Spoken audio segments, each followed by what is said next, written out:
obras que le permitieron acceder al Premio Tolerancia Cero, Generalitat Valenciana. En este sentido, cabe decir que es profesor de una nueva materia.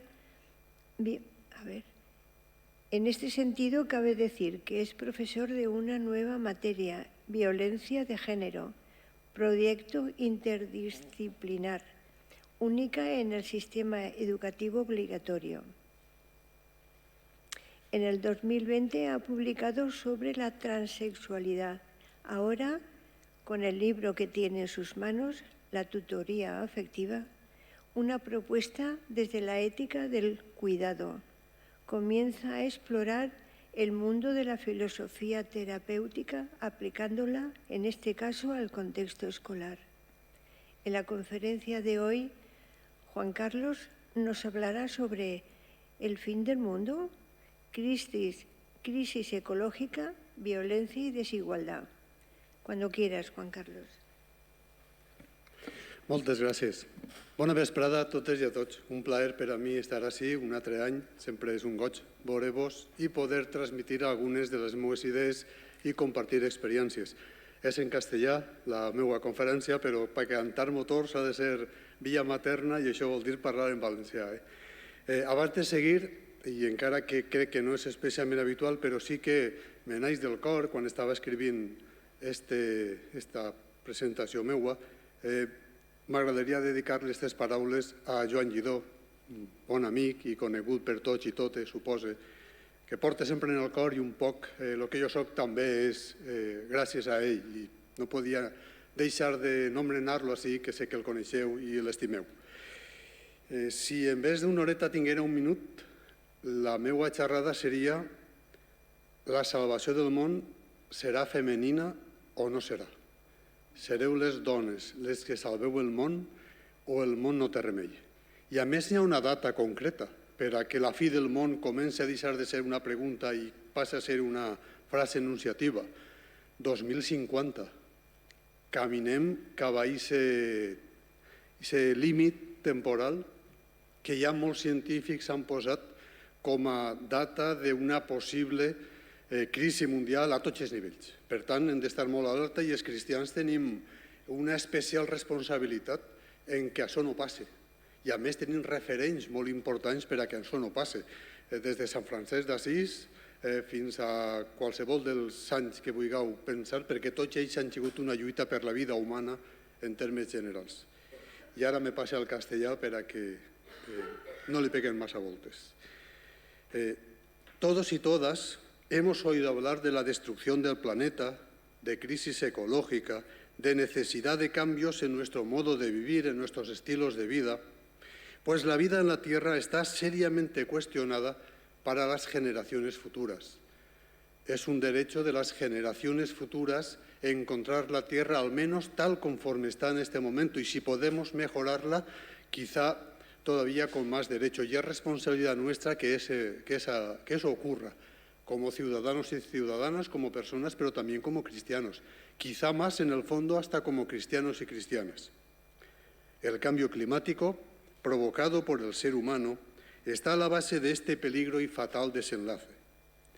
Ahora bien, ¿qué tiene que ver esto con que, como decía al inicio, la salvación del mundo será femenina o no será? Según nos informan los actuales estudios de antropología, en la primera y más larga fase de la historia de la humanidad, que duró 1,5 millones de años, se vivieron relaciones más igualitarias y más integradas entre hombres y mujeres, entre lo masculino y lo femenino, que en la actualidad. Y este largo periodo es también, y no por casualidad, por eso sostengo esta tesis de que la salvación del mundo será femenina o no será, este largo periodo es también, y no por casualidad, la etapa más larga de relación armónica y equilibrada con la naturaleza, esa que ahora está en peligro y que acabará también con nuestras vidas o con nuestra calidad de vida. Todas las evidencias encontradas, tanto en antropología como en arqueología, hablamos de millones de años, efectivamente apuntan a que la armonía con la naturaleza y la armonía de relaciones entre los hombres y las mujeres han ido a lo largo de milenios juntas. Es más, durante ese tiempo a la mujer se la consideraba más próxima a las divinidades porque de ella dependía la reproducción de la especie, y en este sentido era incluso más valorada que el hombre, aunque no hay noticia de que se aprovechase de esa situación, cosa que los hombres sí que históricamente hemos hecho desde el momento en que el antropocentrismo, el androcentrismo y la patriarcalidad han formado parte de nuestras vidas, de nuestros estilos de vida. ¿Cómo se inició la ruptura de esta armonía? Cuando hay un cambio drástico en la relación de los humanos con la naturaleza y comienzan a regir las relaciones de fuerza. Después de 1,5 millones de años en que el principio masculino y el principio femenino, hombres y mujeres, vivían en perfecta armonía entre ellos y con la naturaleza, todo a la par, llega un momento de cambio en que se prioriza la fuerza, una dominación violenta que acabó con todo, con la armonía hombre-mujer, con la armonía humanidad-naturaleza. Quien dominó con la fuerza y destruyó ese equilibrio fue el hombre. Llevamos 15 días completos de enero. Hay al menos 5 mujeres muertas. Empezamos un año con poca probabilidad de que la guerra acabe, con poca probabilidad de que la contaminación sea menor, con poca probabilidad de que estos cambios en el clima que vemos, que solo es una manera de avance de lo que podría venir, nos está advirtiendo constantemente de que esto es así. Hay una ruptura con la naturaleza y hay una ruptura en la igualdad hombres y mujeres. Ruptura de igualdad hombres y mujeres no significa que todos tengamos que ser iguales, sino que debe haber una igualdad en la diferencia, y eso es muy importante. Dicho de otro modo, mientras la naturaleza no es vista como un medio a conquistar, la mujer ha sido la líder y la primera productora de cultura.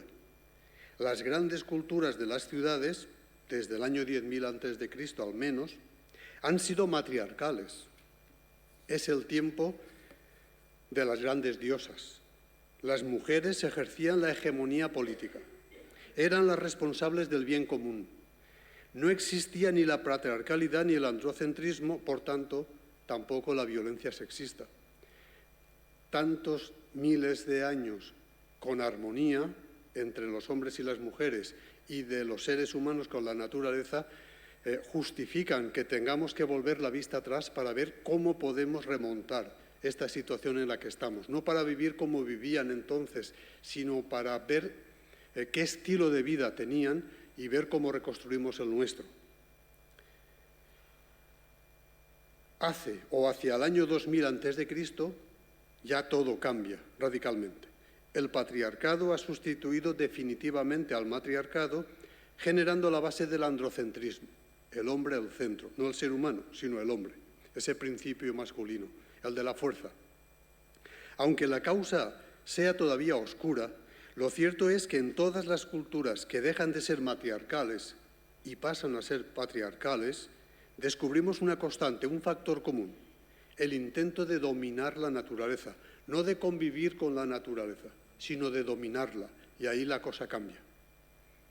Cuando aparece el dominio, desaparece el papel del cuidado que preponderaba en el lado femenino e irrumpe la agresividad, el control, la fuerza física. No significa que todos los hombres seamos violentos, ni que todas las mujeres sean pacíficas, pero sí que significa que en términos generales los hombres arrastramos la violencia y las mujeres arrastran el cuidado o atraen el cuidado. Echa a andar entonces el sexismo y la violencia directa que lo acompaña, que se consolidaría siglos más tarde con el capitalismo. Con el paso del tiempo, este cambio sociocultural se generaliza y va apareciendo como natural, a base de cotidianidad y olvido de estos orígenes que ahora os estaba contando. Unos orígenes en los que hombres y mujeres convivíamos con naturalidad, sin violencias, y que nuestra relación con la naturaleza también tenía esa relación natural. Aparece entonces la figura del hombre descuidado. La mujer sigue cuidando, sigue siendo cuidadora, hoy también. El hombre se torna descuidado. Esta fractura hizo que algo tan humano como el cuidado, común a los humanos, al hombre y a la mujer, al principio masculino y al principio femenino, quedará solo o básicamente solo del lado femenino. Efectivamente, el cuidado quedó para las mujeres, obviamente en el ámbito de lo privado, la reproducción, la casa, los descendientes. Nace así una nueva lógica humana deshumanizadora. Quien se ocupa del ámbito público parece que no puede cuidar, no está en su ámbito de tareas y responsabilidades, por lo que se desentiende y lo deja todo del lado femenino. Con el tiempo, esta división, el hombre en el lado público no cuida, la mujer en el lado privado cuida, esta división se naturaliza y el hombre se torna descuidado. De repente, algo que es esencial en los humanos, también en los hombres, se desprende de nosotros, que es esa capacidad de cuidar y ese cuidado efectivo. Y esto ha venido, históricamente hablando, desde hace muy poco, con lo cual avanza la destrucción en poco tiempo, si consideramos, insisto, una perspectiva más histórica. Hay tiempo para remontar, hay tiempo para revisar, y uno de los referentes, sin duda, ha de ser esta historia de igualdad y de respeto que os estoy contando y que desapareció no hace mucho. Solo la vuelta a la situación originaria, no volvieran a en taparrabos, pero ahí como anaven antes, pero sí a ese sentido originario del respeto, al cuidado compartido por hombres y mujeres y, por tanto, al reparto equitativo público-privado, puede devolvernos aquella armonía inicial y milenaria, haciendo desaparecer no solo la violencia sexista, que se cobra muertes, que se cobra mucho dolor, sino también devolviendo la salud al planeta, pues su situación actual se debe a la falta de cuidado, como ya he hecho notar. Y es que es importante que lo hagamos. Hay un año de urgencia, como os decía al principio, 2050. Ahora estamos en el 2030, en la Agenda 2030, que es un primer rescate del planeta y un primer rescate de la humanidad. Y ya vamos viendo que va siendo un fracaso. Estamos perdiendo 10 años de agenda. Ya veremos del 30 o 50 qué se puede hacer, pero en términos generales las líneas que hemos trazado han sido demasiado ideológicas porque no están concretándose. Solo faltaba la guerra. Según la mayoría de los expertos y de las expertas en el cambio climático, estaremos, en 2050, en el punto de no retorno, por lo que será prácticamente imposible revertir el proceso de destrucción ahora ya en pleno despliegue. Seguramente a nosotros ya casi no nos tocará verlo, de hecho no lo veremos. Pero ¿qué pasa con las generaciones futuras, las que están ahí ya? Con nuestros hijos y con nuestros nietos y los que están por llegar. Tenemos una responsabilidad. Y esto va en serio. No es una probabilidad, no es un tanteo o una hipótesis de la ciencia, es una realidad que se nos viene encima. Y estos cambios generales que estamos viendo son una pista de lo que puede estar sucediendo. No se trata solo de un mal año desde el punto de vista climático, son elementos de un gran cambio que va a peor, claro. De fet, avui tenim que parlar, avui fa fred, i no pot ser que diguem avui fa fred el dia 16 de gener, perquè en tot gener i tot febrer deu de fer fred, lo raro és que tinguem que dir que fa fred. Aquesta dato no és res, però si veiem altres datos, en termes generals sí que comencem a pensar que efectivament tenim que començar a plantejar-nos si el món està acabant, estem acabant amb ell, no? I no se trata de ser apocalíptic, no se trata de ser pessimista, tot el contrari, se trata de dir a veure què fem per a que això no passi. I una de les coses que hem de fer és revaloritzar el cuidado, que és el tema de la meva xerrada, encara que la pregunta podia ser això, molt dràstica, vehement i apocalíptica, a fi del món. El que vull parlar és de lo contrari, del cuidado, de cuidarnos. No es tampoco casualidad el que las Naciones Unidas comience su informe para el primer año del nuevo y trascendental milenio del siguiente modo. La raza humana viene saqueando la Tierra de forma insostenible, dient fa 20 anys la ONU. y dar a las mujeres más poder de decisión sobre el futuro puede salvar al planeta de la destrucción. És a dir, no sóc jo el que diu que no sóc ningú. És la ONU la que està dient ja 22 anys que el món se salvarà a través de les dones, si és que és possible salvar-lo. Jo que conec alguns projectes que es fan a l'Àfrica, de Càritas, de Manos Unides, de Creu Roja, sé que va arribar un moment que es van adonar que si els projectes que tenien en ment amb suport econòmic ho donaven a les dones africanes, aquest projecte tirava endavant. Però si ho donaven als homes, aquest projecte s'esclafava, aquest projecte s'atascava. I des de fa molt de temps els projectes se donen a les dones. Tenen que fer un regate per a passar pels caps de la tribu, pels caps de la província, per a que tot recale, com si no foren les importants, però tot recale en les dones. I aleshores aquests projectes funcionen. Una pista més, una prova més per a mi de que el futur serà de les dones o no serà, i el món serà i seguirà estant si les dones esteu al poder o no. Perquè sabeu usar el poder sense violència o dominació en termes generals, claro. Desde que la humanidad tiene conciencia de sí y recoge su propia historia compartida, puede constatarse una realidad que trasciende a la geografía y a la cultura. Allí donde hay dolor, enfermedad y sufrimiento, ha habido, hay y seguirá habiendo previsiblemente una mujer preocupada y ocupada en su cuidado y bienestar. No tant un home, sí una dona. No totes les dones, no ningú home, però en termes generals, estadísticament parlant, si voleu veure-ho així, que és un poc gelat però és molt objectiu, n'hi ha una dona, ocupada y preocupada. La relación de la mujer con la vida y el cuidado, desde su misma concepción hasta la muerte, parece presentarse como una suerte de simbiosis capaz de dar esperanza y salud. Así lo ha mostrado la historia con figuras femeninas que han encarnado la esperanza de los enfermos, con mujeres que han atendido sistemáticamente a otras mujeres en el momento de dar vida, con más mujeres consagradas al cuidado no remunerado de enfermos, con los más pobres y necesitados. Por tanto, no hay duda del ancestral interés de la mujer por cuidar la vida, especialmente a la más vulnerable. Por eso, una de mis ideas siempre es convidar a que las mujeres os empoderéis, que toméis el poder, porque históricamente está demostrado que el bien común lo conseguís más vosotras que los hombres. ¿Cuál es la situación, pregunta necesaria, del cuidado en la actualidad? ¿Cuáles son los costes de la cura? Pues los costes de la cura del lado femenino, porque es el propio de los de la cura, tiene una expresión clave que he oído a muchas mujeres, en muchos ámbitos. La expresión es «estoy cansada».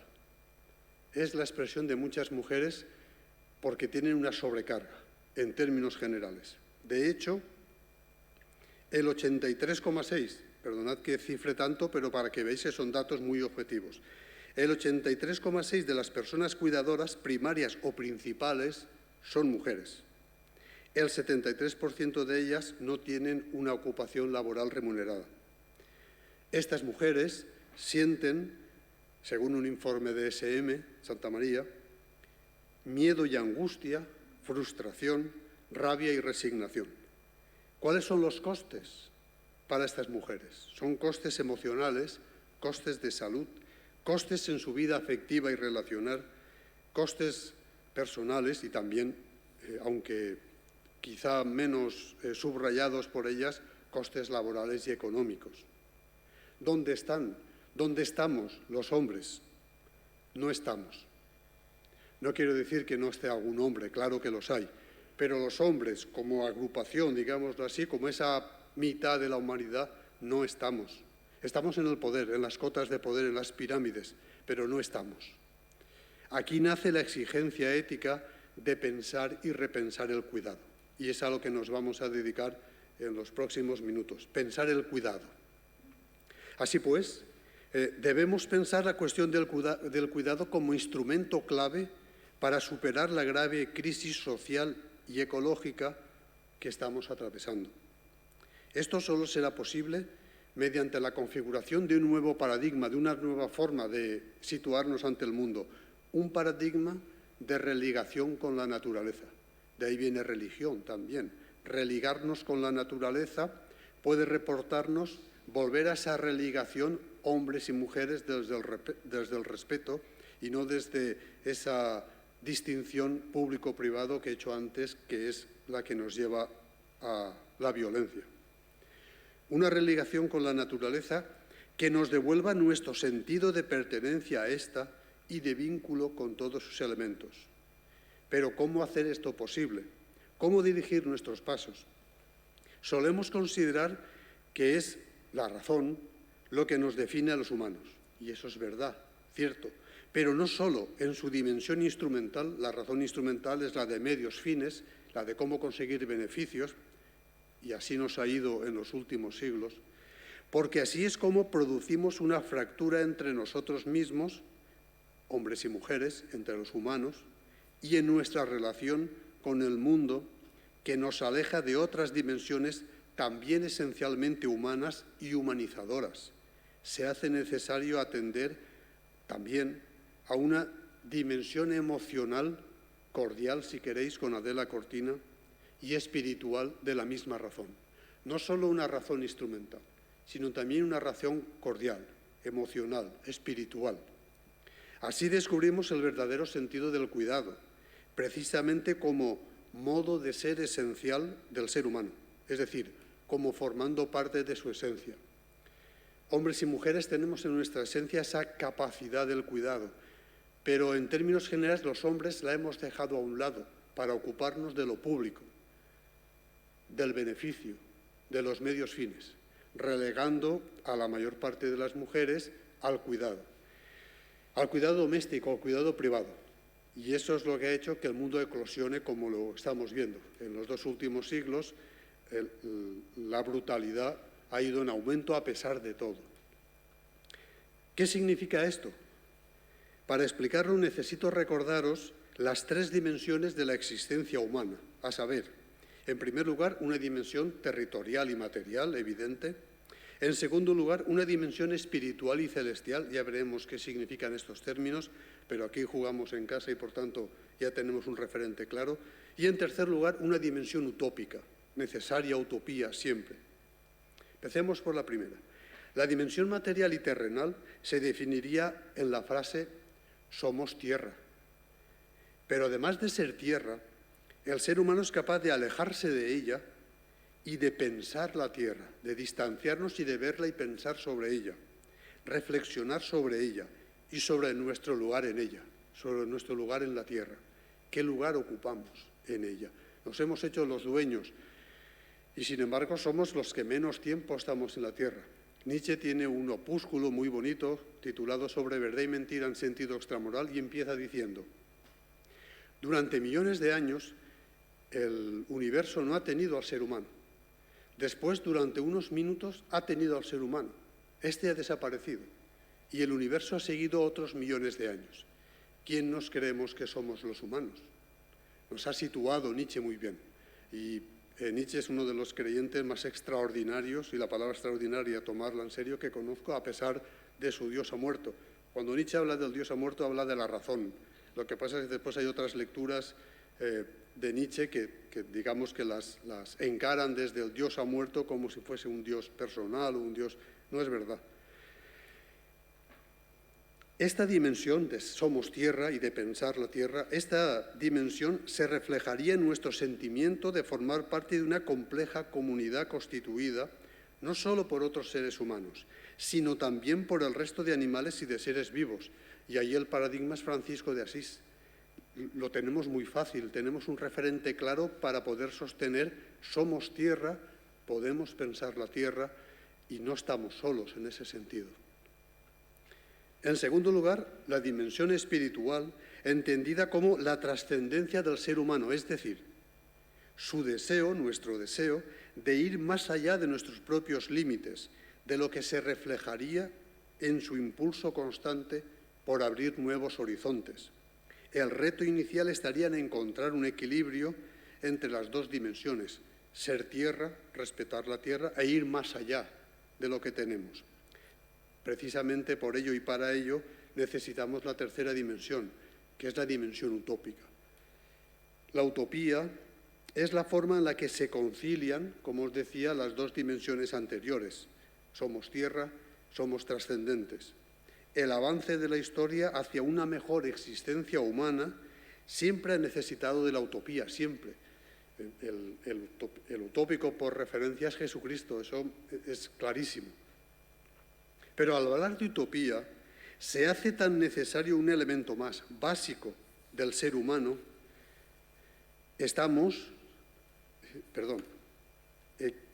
que haga que esa utopía cobre sentido en cada uno de nosotros como seres finitos que somos. Se trata de nuestra cualidad de seres para el cuidado, precisamente. Esa utopía es o está atravesada de la idea de cuidado, con la suerte, si lo queréis ver así, de que forma parte de nuestra esencia, de nuestras potencialidades. Solo tenemos que desarrollarlas, y no es poco. ¿Qué es, por tanto, cuidar?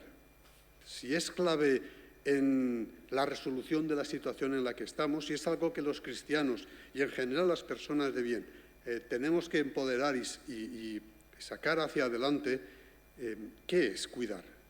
El cuidado es una actitud. El cuidado es una actitud fundamental, un modo de ser mediante el cual la persona sale de sí y se centra en el otro con desvelo y solicitud. Viktor Frankl hablaba de 3 tipos de valores. El valor del dar, que es el valor de mostrar lo mejor de ti. El valor del recibir, ser capaz de recibir la gratitud también de los demás. Y este es el valor de experiencia. Y al final, valor de actitud. Cuando algo no puede cambiarse, cuando un mal te ha sobrevenido, siempre hay algo que puedes hacer, cambiar tu actitud. La actitud la puedes elegir. Y además puedes elegir cambiarte a ti si no puedes cambiar esa situación. Estos 3 valores acompañan muy bien a la idea de cuidado, de cuidar, que en algunas partes tomo de Leonardo Boff, por cierto, franciscano. Hay 2 maneras básicas de ser en el mundo. El cuidado es una de ellas, el trabajo es la otra. 2 maneras básicas de las que surge todo el proceso de la construcción de la realidad humana. Somos trabajo, somos cuidado. En cuanto esto se desequilibra, empieza a desplegarse el mal.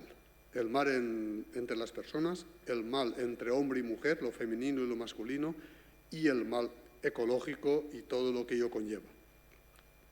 El trabajo es la forma en la que el ser humano interactúa e interviene en la naturaleza. Sin embargo, aunque este hecho no tiene repercusiones necesariamente negativas, durante millones de años hemos trabajado, hemos interactuado e intervenido con la naturaleza, el predominio de la razón instrumental, no de la razón cordial y emocional también, sino solo de la razón instrumental, como herramienta aparentemente más eficaz para intervenir en la naturaleza, ha derivado históricamente en un dominio destructivo de esta y de las relaciones entre los hombres. Cuando nuestra razón funciona buscando medios para conseguir nuestros fines, y esos fines siempre suelen ser un beneficio, perdemos todos. Perdemos todos. Perdemos en general como humanidad, perdemos en nuestras relaciones como humanos y entre hombres y mujeres, y perdemos el somos tierra del que hablábamos anteriormente. Destruimos nuestro nicho natural. Surge así, como os decía antes, además, el antropocentrismo y además, y peor todavía, el androcentrismo. Podemos ser el centro de la creación o no, pero desde luego no somos el centro, sin más. Y desde luego los hombres en particular no somos el centro de todo, desplazando a las mujeres a otro lado. El cuidado es la segunda manera básica del ser en el mundo. Primero era el trabajo, recordad, necesario, pero hay un trabajo respetuoso que no pierde de vista somos tierra, que no pierde de vista que somos una razón cordial, emocional, espiritual, además de una razón instrumental. Está bien tratar de conseguir de la naturaleza mejores medios para vivir, pero no a costa de destruir el planeta, primero porque no es nuestro, y en segundo lugar porque dejamos a las generaciones futuras, a estas que están por venir, o quizá ya están aquí, si son de corta edad, un planeta insoportable, un planeta insufrible. Como os decía, el cuidado es esta segunda manera de ser en el mundo. Es importante no olvidar, antes de entrar en su explicación, que trabajo y cuidado no son, como os decía, maneras opuestas o excluyentes, son las dos necesarias. Ambas forman parte del modo en el que el ser humano, hombre y mujer, interactúa en el mundo. Pero el predominio de una u otra forma da a nuestra existencia unas características diferentes. Si predomina el trabajo, configura un tipo de mundo. Si predomina el cuidado, configura otro tipo de mundo. Es evidente que lo que ha predominado es el trabajo, porque si hubiese predominado el cuidado, nadie pasaría hambre. No habría guerras, no habría destructividad humana, no habría violencia de género, por ponerlo como una piedra angular, porque ahí es donde se cuece todo. El mundo será femenino, no será, recordad. Pues bien, el cuidado implica, por un lado, la convivencia con las cosas, perdiendo éstas su condición de meros objetos. Los árboles, las piedras, incluso los animales, no son meros objetos a nuestra merced. Eso lo ve la razón instrumental. Eso lo ve el trabajo como razón instrumental, medios fines para lograr, pero no la razón cordial.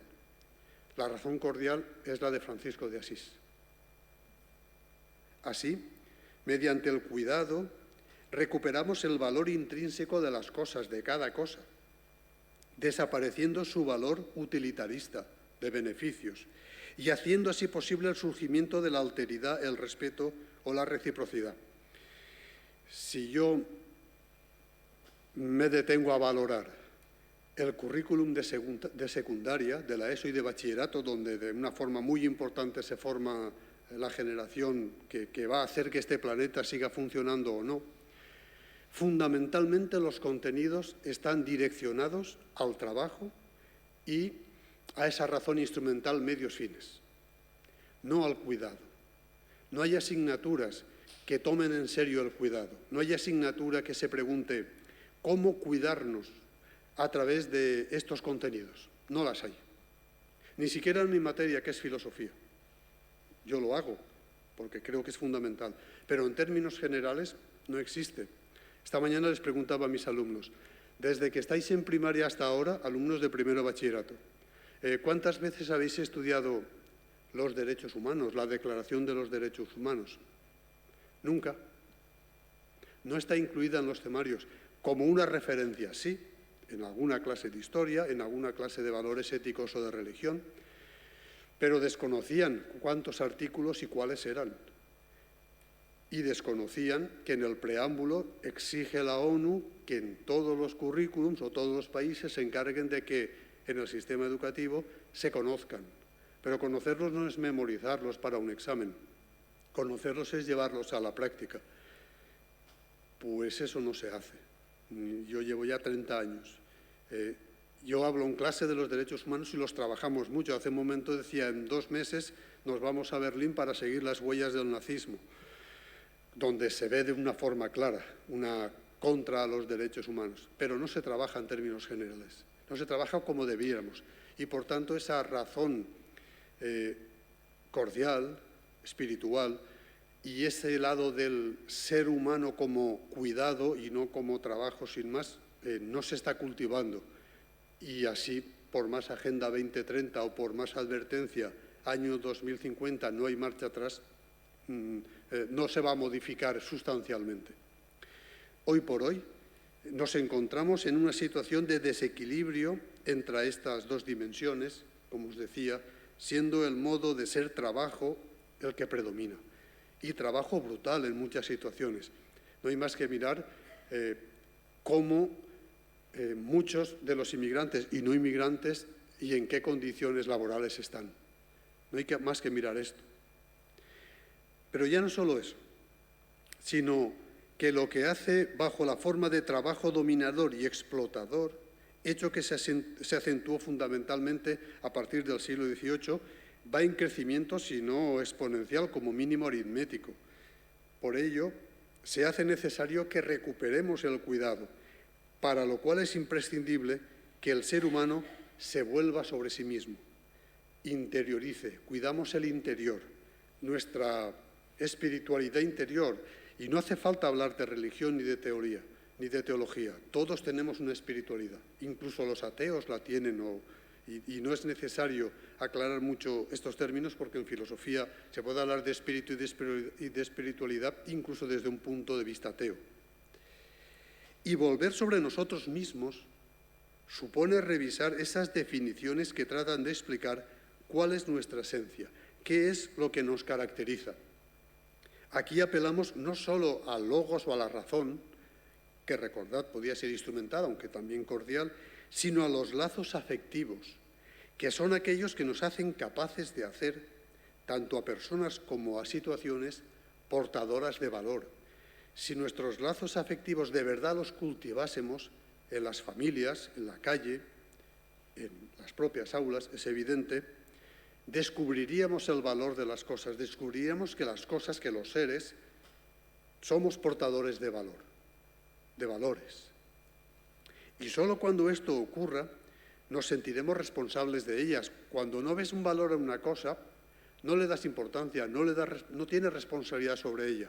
Pero cuando descubres que las otras personas tienen valor, cuando descubres, y no precio, que decía Kant, cuando descubres que hasta las piedras tienen su valor, empieza el respeto. Pero muchas veces yo me pregunto, si a veces no respetamos a ese otro porque es de un color de piel distinta a la nuestra, ¿cómo vas a respetar a los animales, a las plantas y a las piedras? ¿Cómo es posible eso? ¿Qué sensibilidad o falta de sensibilidad estamos colaborando a crear? ¿Qué repercusiones tendrá la recuperación del cuidado? Ojalá llegue esto, para equilibrar el predominio del trabajo explotador, no del trabajo, sino el trabajo explotador sobre el hombre, la mujer y sobre el mundo. ¿Qué repercusiones tendría si el cuidado de repente fuese algo importante, algo que padres y madres tuviésemos en cuenta a la hora de educar, profesores y profesoras tuviésemos en cuenta a la hora de educar y así sucesivamente? La primera de ellas es el amor. El amor incluso como fenómeno biológico. Humberto Maturana, un biólogo, un crack, dice: los seres humanos tienen dos formas de adaptarse al medio natural. Una necesaria, que es mediante la interconexión de todos los elementos de un ecosistema, y otra espontánea, por puro placer, que es algo propio de la vida. Pues bien, el amor sería de este último tipo, el espontáneo, el de por placer, pero cuando se produce en el ser humano, el amor toma la forma de proyecto de libertad que acoge conscientemente al otro. El amor toma la forma de alto valor en la vida. De aquí surge el amor ampliado, que no es otra cosa que la socialización. En sociología se habla muchas veces de la socialización como una interiorización de modos de ser, de estilos de vida, y debe ser cierto, pero también es un amor ampliado. La sociedad no es más que esto, amor ampliado. Es decir, el amor ampliado es el amor, o si queréis, el amor es el que origina la sociedad y no al revés. No es la sociedad la que origina el amor, sino el amor es el que funda la sociedad. Pero de eso nos hemos olvidado y muchos sociólogos lo han hecho. Es decir, o sin embargo, cuando la sociedad persiste, pero no su elemento fundante, el amor, ésta se torna en una agregación forzada de dominación y de violencia de unos contra otros, obligados a convivir. El amor, por tanto, en el ser humano, es el sentimiento de afecto y de pertenencia a un mismo destino y a un mismo camino histórico. El amor funda la sociedad, pero olvidamos pronto que esa es su piedra angular y pasamos a otros orígenes hipotéticos, y en todos ellos la violencia juega un papel muy importante, por desgracia. Hobbes, Locke, Rousseau incluso. La segunda repercusión del cuidado es el alcanzar la justa medida, idea tratada por diferentes filosofías a lo largo de la historia. Para nosotros tendrá una especial relevancia, ya que será fundamental para recuperar el equilibrio perdido entre los modos de ser trabajo y el modo de ser cuidado. Para Leonardo Boff, que ahora cito, La justa medida se alcanza a través del reconocimiento realista de los límites, confiriendo sostenibilidad a la tierra, a las sociedades y a las personas. Es decir, el cuidado hace que la tierra y las relaciones humanas sean sostenibles. La clave para BOF está en volvernos a sentir parte de la tierra. Y recordemos que antes decíamos, en nuestra esencia está el somos tierra y podemos pensar la tierra. De ahí nace esa esencia del cuidado que somos. La tercera repercusión del cuidado es la ternura vital, que definimos partiendo de la distinción que realiza Pascal entre espíritu de finitud y espíritu geométrico, entre espíritu cálido y espíritu matemático. El primero es el espíritu de delicadeza, de sensibilidad y de cuidado, ese que hemos perdido con el tiempo, al menos un sector de la humanidad. El segundo es el espíritu calculador y productivo, interesado en la eficacia y en el poder. Recordad esta distinción entre razón instrumental y razón cordial.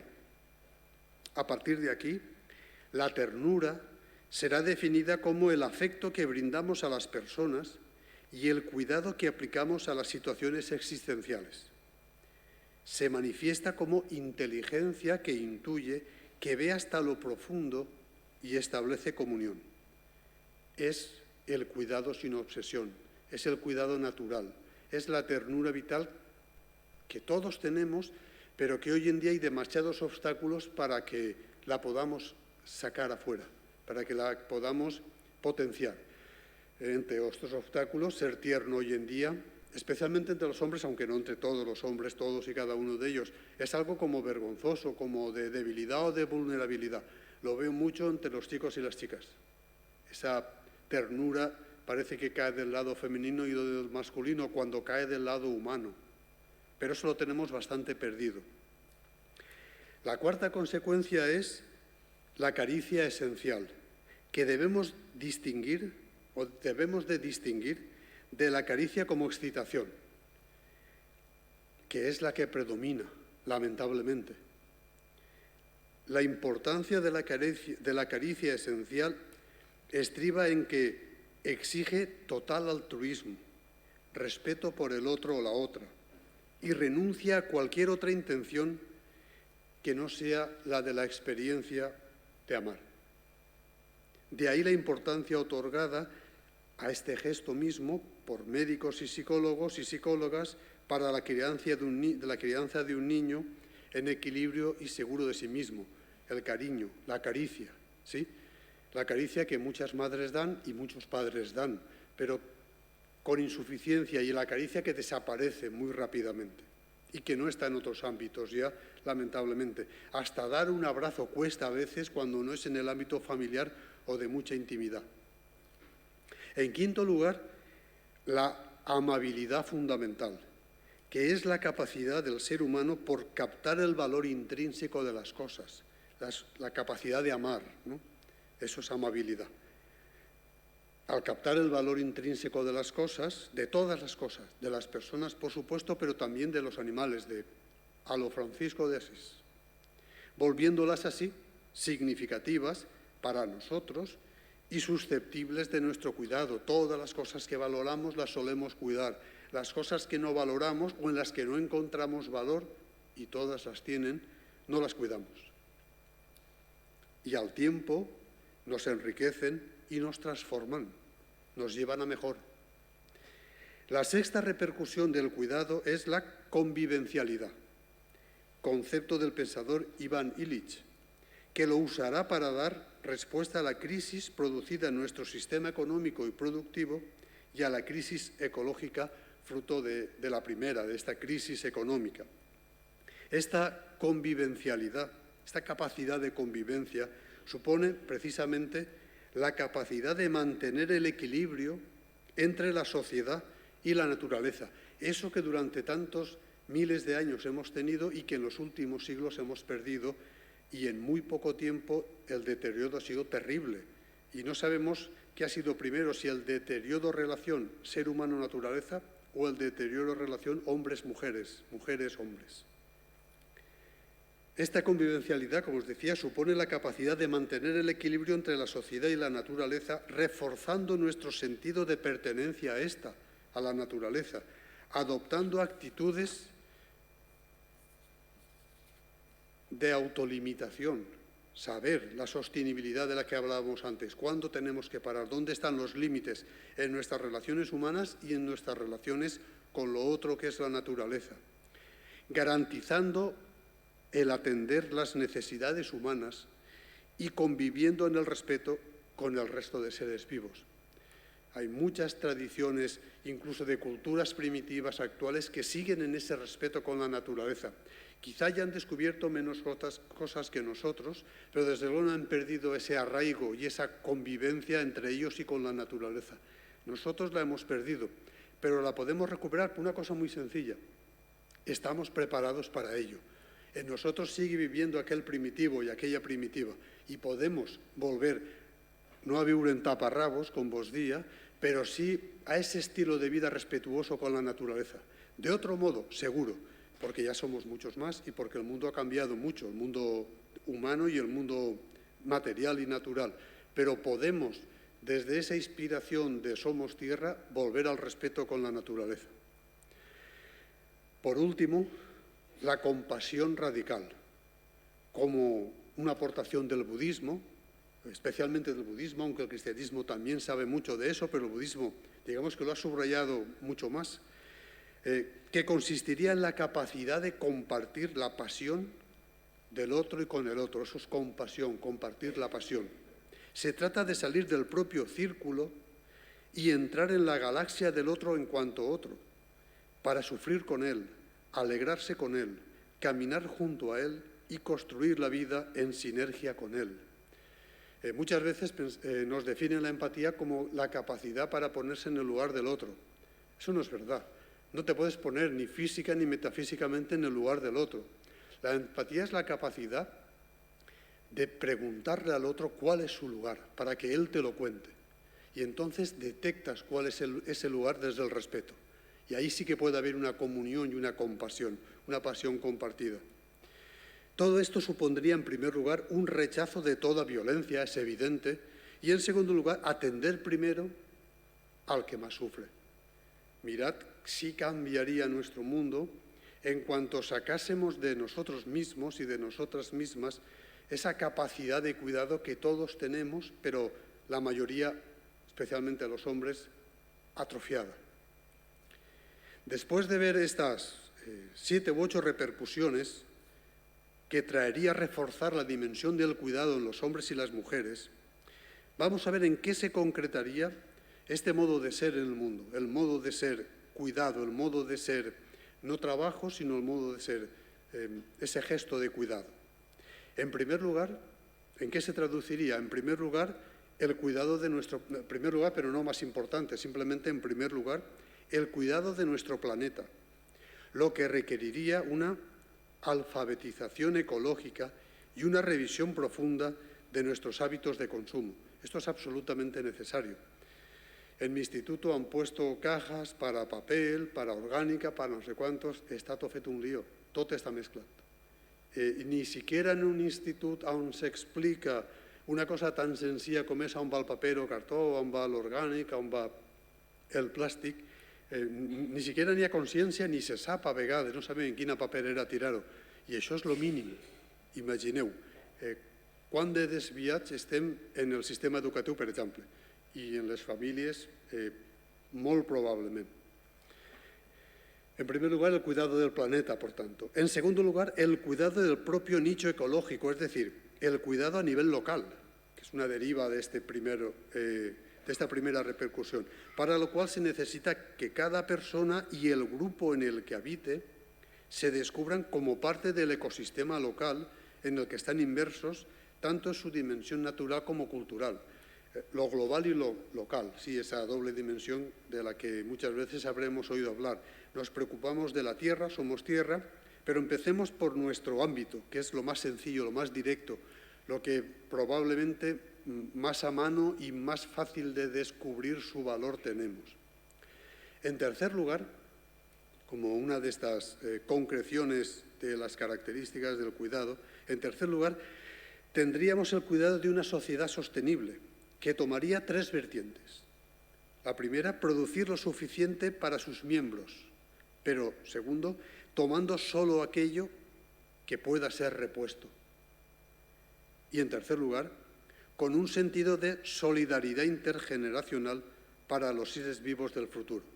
Saber cuáles son los límites para que el planeta siga siendo funcional en 2040, en 2050, en 3000 y así sucesivamente. ¿Puede el planeta asumir eso? Sí, si nosotros respetamos y entramos en el juego serio, juego en mayúsculas, de la cordialidad y del cuidado. El cuidado del otro, en cuarto lugar, toma un papel fundamental, ya que el descubrimiento de aquel que no soy yo es el momento fundacional de toda ética. Los humanos tenemos una característica muy interesante desde el punto de vista del origen de lo ético y de nuestras relaciones.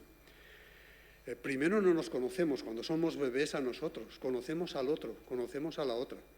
De hecho, yo siempre he jugado con mis hijos en sus primeros meses, posaba una pegatina a la front, un gomet, cuando tenían 3 mesos, 4, i els posava davant de l'espill. I a on anaven a llevar el gomet o la pegatina? A l'espill. No se coneixien, però a mi sí que me coneixien, i a la meva dona també.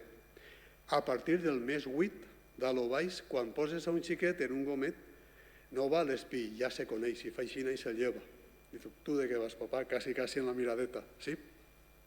Vull dir que aquest moment fundacional de l'ètica és claríssim. Primer coneixem a l'altre, perquè no seguim fomentant aquest coneixement de l'altre, que se perd a partir dels 8 mesos, se va perdent, se va perdent, se va perdent. Pues bien, el cuidado del otro supone establecer un diálogo que, basándose en una alianza de paz y amor, no hay otra, y los seres humanos estamos preparados para el amor, lo decía Humberto Maturana, un biólogo, no un teólogo ni un filósofo, no pueda más que ser liberador y no opresor. Esto cobrará un cariz especial bajo el prisma de las relaciones hombre-mujer, lo que supondrá un esfuerzo por desmontar las estructuras patriarcales y de dominación de nuestra sociedad.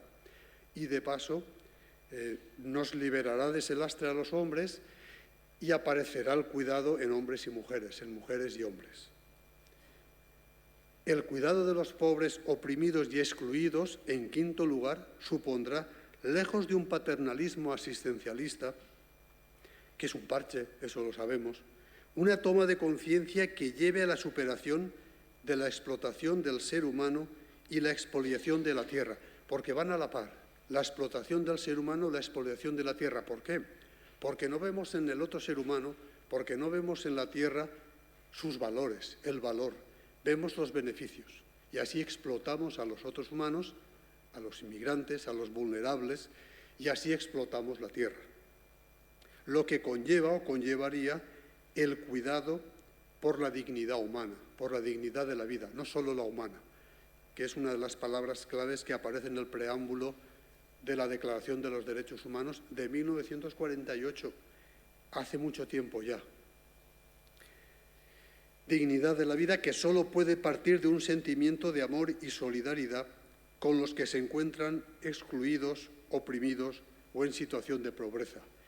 Y los hay. Y qué rabia cuando lees informes según los cuales todo el mundo, todos y todas, podríamos estar alimentados con normalidad y no lo hacemos. Hace unos años construí una estadística en la que veía qué nos gastábamos en cosméticos y en helados en Europa y cuánto costaba que en toda África hubiese agua corriente, todo el sistema para agua corriente y escuelas elementales. Nos gastábamos más en cosméticos y en helados que en esos dos enormes proyectos para toda África. Y no significa que no podamos, claro, cuando digo esto en clase enseguida me miran, nos perdemos los helados, en los que no haría falta siquiera eso, haría falta otro modo de vida y otras solidaridades, claro. En sexto lugar, y ya voy acabando, el cuidado y curación integral del ser humano, para lo cual hay que volver a las grandes tradiciones terapéuticas de la humanidad que han entendido la curación como un proceso que no solo implica a la parte enferma, sino que incluye a la totalidad del ser humano, de forma que la curación no sería la eliminación de la enfermedad, sino la creación de un nuevo equilibrio entre la parte física, psíquica y espiritual del hombre. Qué lamentable cuando hemos hecho de la enfermedad un negocio, y lo hemos hecho. Qué lamentable cuando la enfermedad aparece como lo principal y la salud se entiende solo como carencia de enfermedad, como no enfermedad. Qué pérdida tan grande, y esa pérdida ha venido desde el poder de la farmacia, no de las farmacias en particular, sino de la empresa farmacéutica y de los grandes laboratorios, que nos han vendido incluso medicamentos que no hacían nada, con enfermedades inventadas. Hay un libro, paréntesis, muy interesante titulado Los inventores de enfermedades.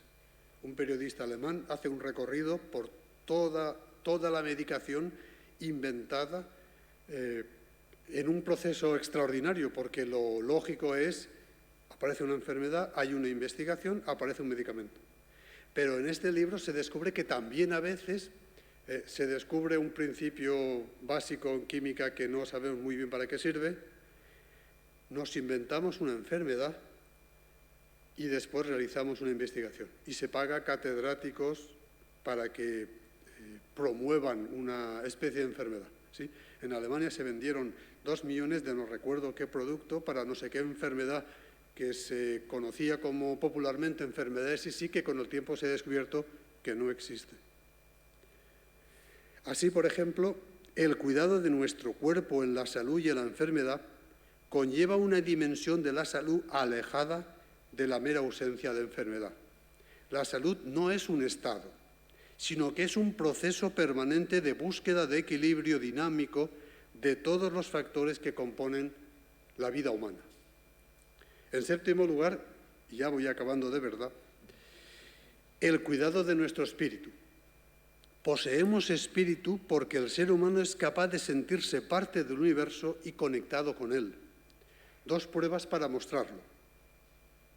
La primera es que somos capaces de formularnos preguntas sobre nuestra esencia, nuestro lugar en el mundo, nuestro origen y nuestro fin en él. No solo estamos vivos, sino sabemos que estamos vivos. No solo morimos, sino sabemos que nos moriremos. La meua gosseta, que estarà ara a punt de sopar, està viva, però no sap que està viva. I es morirà, però no sap que es morirà. I aquesta és la transcendència nostra, i allà arraiga la espiritualitat en un sentit lax encara. La segunda es que tenemos la habilidad de crear valores y símbolos. No solo valores morales, pero desde luego valores morales. Cuidar el espíritu supone cuidar de los valores que orientan nuestra vida e implica poner los compromisos éticos por encima de los intereses personales y colectivos. Pero a ver quién nos enseña esto cuando lo que prepondera es esa razón instrumental de medios fines, de beneficios, y se traga esa razón cordial, esa razón empática y esa parte del cuidado. En octavo y último lugar, que me suena esto de último lugar ya, en octavo y último lugar, el cuidado de nuestra gran travesía, la muerte, entendiendo esta no como un final del camino, sino como un acontecimiento que forma parte de la existencia humana y que al liberarnos de las ataduras del espacio y el tiempo, podría permitirnos alcanzar una plenitud imposible de concebir mientras vivimos. Ya casi acabe de veres, així és la pega als meus alumnes, si no acabem mai hasta que toca el timbre i encara tinc un minut. En 2 fragments que m'encanten. Un és de Sant Francesc. Alabado seas, mi Señor, en todas tus criaturas, especialmente en el hermano Sol, porque nos das el día y nos iluminas. Alabado seas, mi Señor, por la hermana nuestra Madre Tierra, la cual nos sostiene y gobierna y produce diversos frutos con coloridas flores y hierbas. Estem en aquesta sintonia perquè així han sigut creats. I acaba amb la carta del jefe Sidle, que tots haureu sentit alguna vegada, un fragment molt xicotet. Li diu el jefe Sidle al que diu gran jefe de Washington. ¿Cómo podéis comprar o vender el cielo, el calor de la tierra? Esta idea nos parece extraña. No somos dueños de la frescura del aire ni del centelleo del agua. ¿Cómo podríais comprárnoslo a nosotros? Esto lo sabemos. La tierra no pertenece al hombre, sino que el hombre pertenece a la tierra. El hombre no ha tejido la red de la vida, es solo una hebra de ella. Todo lo que haga la red se lo hará a sí mismo. Lo que ocurre a la tierra ocurrirá a los hijos de la tierra, lo sabemos. Todas las cosas están relacionadas con la sangre que une una a otra familia. Moltes gràcies per la vostra atenció.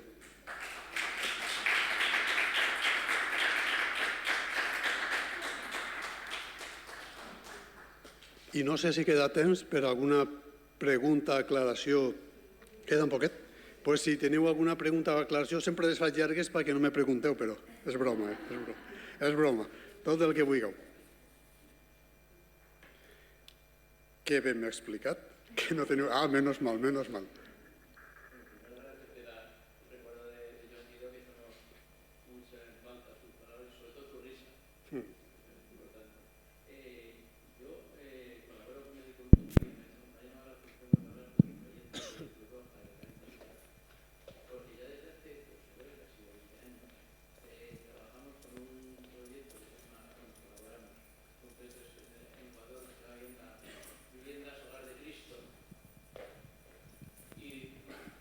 El proyecto consiste en dar microcréditos a las mujeres, efectivamente, porque los hombres somos unos golfos y unos borrachos y nos vamos. Entonces, el proyecto consiste en un microcrédito y a ellas se les da una formación y se les da una vivienda prefabricada, entre comillas, prefabricadas de madera y caña, para que ellas puedan tener un sitio donde cobijarse con sus hijos y luego pues allí ejercer la formación que se les ha enseñado. Y está funcionando muy bien porque lleva ya 20 años en marcha y las mujeres devuelven los microcréditos, son responsables y evolucionan, cosa que los hombres somos incapaces de hacer. Efectivament, per això comença dient la salvació del món serà femenina o no serà. I els homes hem de ser suficientment intel·ligents, si ens queda encara intel·ligència, per a fer-nos un costadet, no per a que ella passe, sinó per anar junts, però que marqui el pas ella, perquè, efectivament, mentre les societats han sigut matriarcals o quan fem d'una societat, com el cas que tu contes, on hi ha una certa matriarcalitat, encara que siga per a organitzar els microcrèdits i tot el projecte que hi ha, funciona i el respecte i el cuidado són excel·lents. Així, com un macroprojecte per a salvar el planeta i per a salvar les relacions humanes. Efectivament, gràcies per l'experiència perquè em pareix fonamental. Alguna pregunta més? Alguna aclaració que vulgueu? Parla-me de tu, per favor, que la tierra no pertenece al hombre, sino el hombre a la tierra.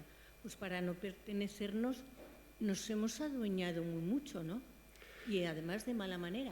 Efectivamente. De hecho, podríamos como dividir dos grandes periodos en la historia de la humanidad.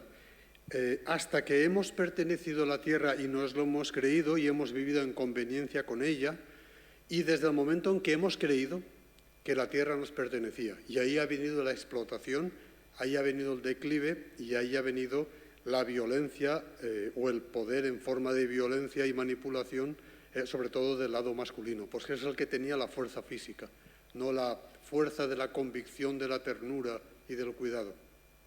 Precisamente por eso, ahí la carta del jefe Sidle rememora, porque la carta del jefe Sidle todavía es de esa cultura primitiva contemporánea. No entiende cómo quieren comprar cuando no pertenecemos, no les pertenece, sino que pertenecemos a ella. Porque el gran jefe de Washington, contemporáneo, ya cree que la naturaleza nos pertenece, sobre todo les pertenece a ellos, los ricos, claro.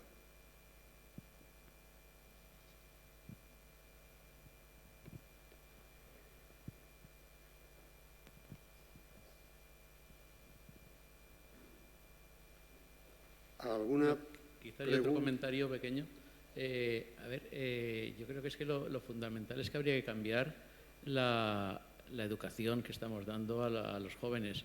Les estamos influyendo con un sistema económico donde lo que prima es un beneficio inmediato a muy corto plazo y nos olvidamos del futuro, con lo cual, pues el futuro que preocupa poquísimo lo que pueda pasar al planeta, desde luego, ni dentro de 10 años, ni en el 2050, ni en el 3000 menos, claro. Sí.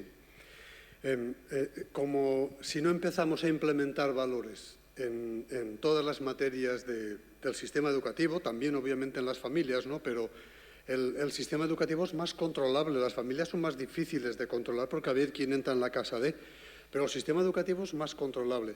Si no empezamos a implementar todos esos valores para que los chicos y las chicas salgan bien preparados en esos valores, pero no a nivel teórico, sino práctico, va a ser muy difícil que cambiemos la situación, porque no habrá esa valoración del otro y esa valoración de la naturaleza, y por lo tanto van a seguir en la onda que nosotros les hemos educado, que es la de la razón instrumental, la del beneficio, etcétera, etcétera. Es muy difícil, si no empezamos por ahí y empezamos en serio y empezamos ya, que puedan cambiar las cosas de una manera importante y digna, que es lo que nosotros nos mereceríamos como humanos por nuestra dignidad y quizás sobre todo las generaciones futuras que ya empiezan con los chicos y las chicas en edad escolar y los que están por venir, pero vendrán, claro.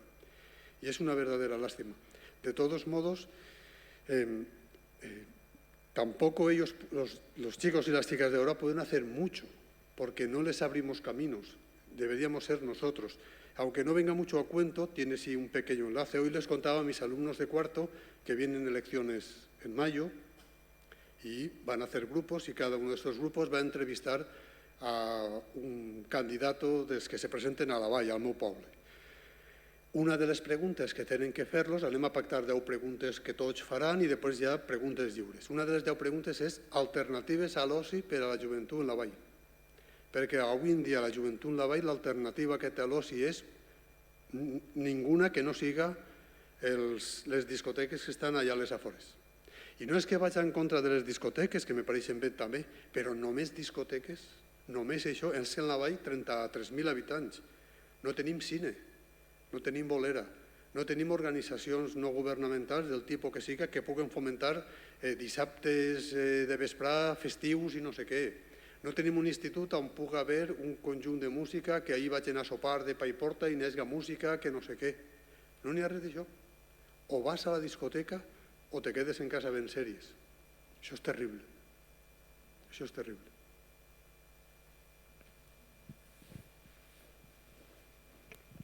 Has apuntat així molt de passar el tema dels assassinats i dels abusos de tot tipus a les dones. Entonces jo és que me nego a anomenar a estos homes, i per mi són cafres o són salvatges. El que sí que ens hauríem de preguntar qui ha educat a aquestes persones, en quin mitjà s'han desenvolupat la seva vida, quines influències han tingut. Jo penso que es va aprofundir en la personalitat però remota de tots aquests salvatges o no estem fent res. No valen ni els crits estos para localitzar-los, ni valen la... És que no val. Entonces jo penso que això és molt seriós i jo no sé si és impotència en abordar-ho, però és que això és molt més profund. I anar a detectar rasgos trets de totes aquestes personalitats, com va ser la seva adolescència. És que té que haver un tret comú que porta a tot aquest salvatgisme. Són coses que tinc molt estudiades. Només n'hi ha un factor en comú. L'home masclista és un home dèbil i l'única resposta que té és la violència. Homes masclistes n'hi ha que tenen 2 o 3 carreres. Homes masclistes n'hi ha que no tenen cap carrera, no saben fer-la un canut. Homes masclistes venen de cases riques, de cases pobres.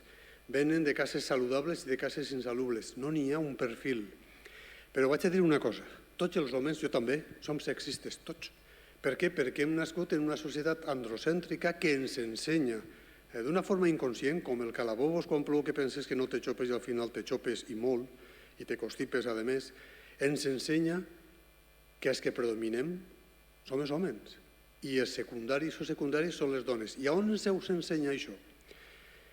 Una de les experiències que jo demano als meus alumnes és que obriguen els llibres que tenen aquest dia i per grupets analitzen, busquen les fotos que apareixen.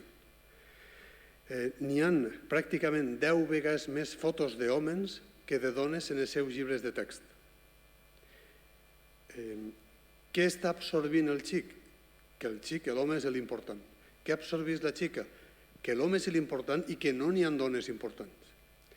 L'altre dia preguntava, a veure, alceu el braç tots els que el carrer on viviu té nom de persona. Molta gent alça el braç.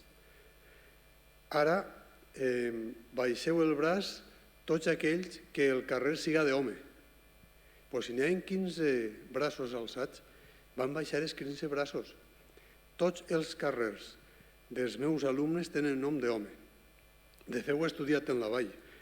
N'hi ha 102 carrers en nom d'home i 9 en nom de dona.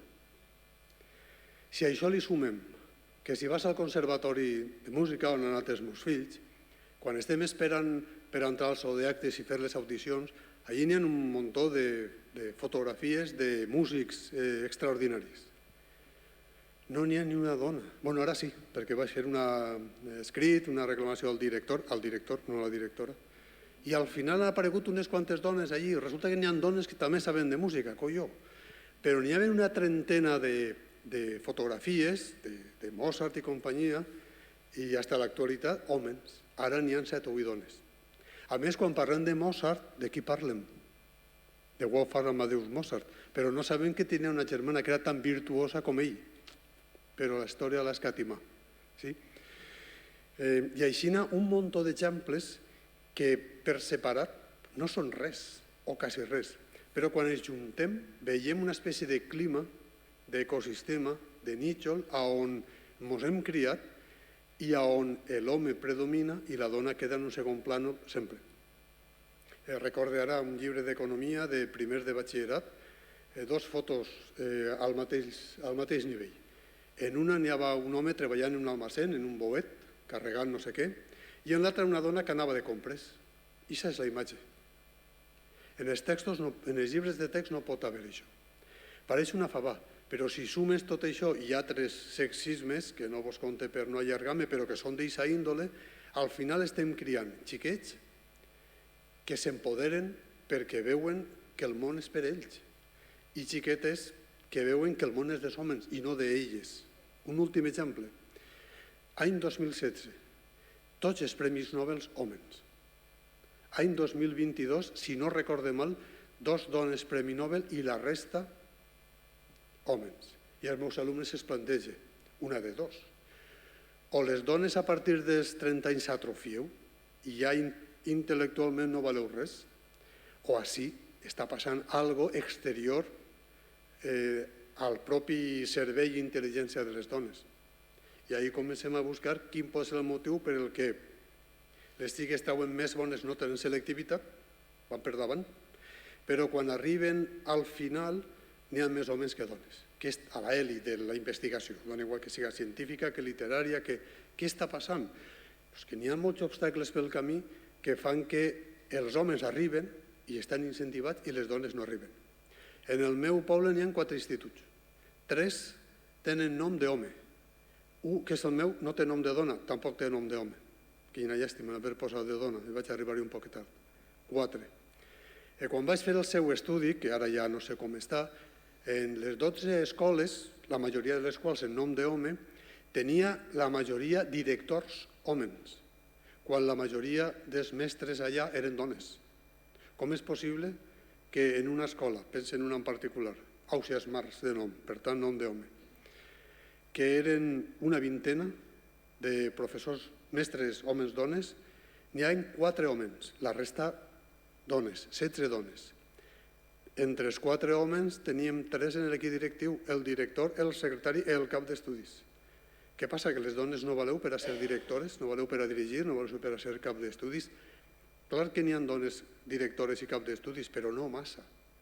I no és per falta de voluntat, és per altres obstacles externs que aquesta societat té construïts i que fan que n'hi hagi, el famós sostre de cristal, que no es pugui avançar. Per això estem com estem. I això és fruit d'aquesta divisió que jo vos dia al principi entre el món públic i el món privat. La dona va quedar relegada al món privat, lo femení va quedar relegat al món del cuidado i lo masculí al món de lo públic, al món de l'economia, al món de l'empresa. I així ens va a 2023.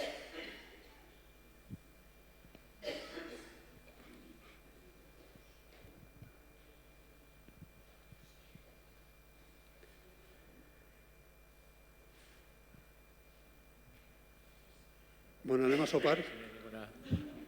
Pues encantada d'haver-vos vist i moltes gràcies per l'atenció que heu prestat. Muchas gracias, Juan Carlos.